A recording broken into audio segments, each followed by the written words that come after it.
Stroke patient Stan Bate is paralysed. He can't eat and drink without help. Karen Brogan is a nutrition assistant at Addenbrooke's Hospital. The team here is only too aware that a patient's survival can partly depend on proper feeding. One more mouthful for me, and then we'll have some pudding.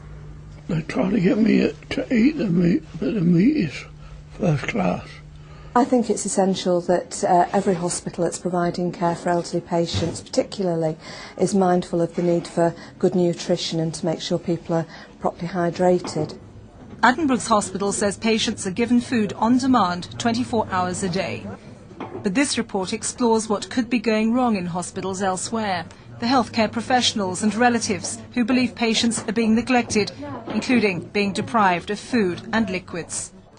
A recent Lookie's report on care of the elderly attracted over 150 emails and phone calls, the vast majority detailing allegations of neglect. Lookie's has talked to scores of bereaved relatives. They said they were concerned about neglect. They described patients being unable to reach their food and drink, left nil by mouth for days, left unattended for hours, heavily sedated, left in cold rooms, blankets removed. Nurse Sharon Hippers worked with elderly patients in this region for 20 years. This is my concern, that they're overlooked and it's lack of resources, and just who do we give the resources to? But certainly at the moment it seems that the elderly are not top of the list, definitely not top of the list. And the 2 or 3 words you would use to describe the state of affairs as it is now? Pitiful and completely unacceptable. For legal reasons, we can't identify the following case at a hospital in this region. The family of this elderly patient say they believe she was left to die. She was starved to death. That's what we felt. She didn't die of these things that they stated. We felt she was starved to death because she had no food, she had no body weight. In the patient's medical records, staff noted she was hungry. Her family say she wasn't allowed to eat until she saw a dietitian, who they say never came. To go without fluids can lead to death in days. Within 6 hours you'll get thirsty, get a dry mouth, headache and become confused. You'll get muscle cramps and blood pressure will fall.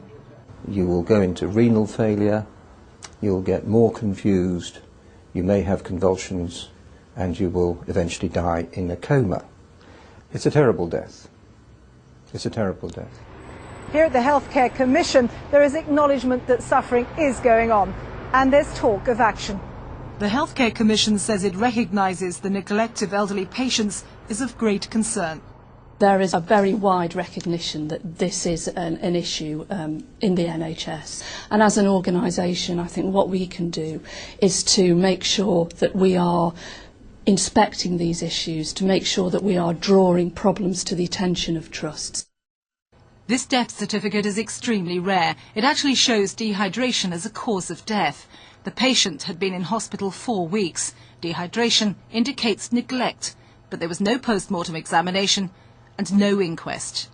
Now many relatives believe that some doctors are deliberately withholding food and fluids to bring about or hasten the deaths of patients. Many relatives have made the claims, which have been raised in the House of Lords by Baroness Knight.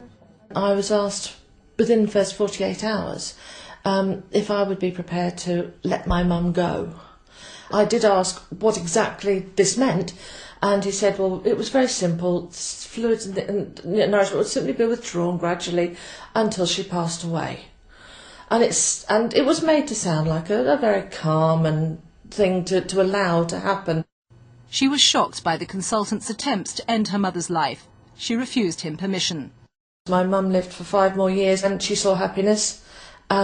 She saw her grandchildren produce their offspring. Leading human rights lawyer Lord Carlisle says had the consultant gone ahead, he would have broken the law.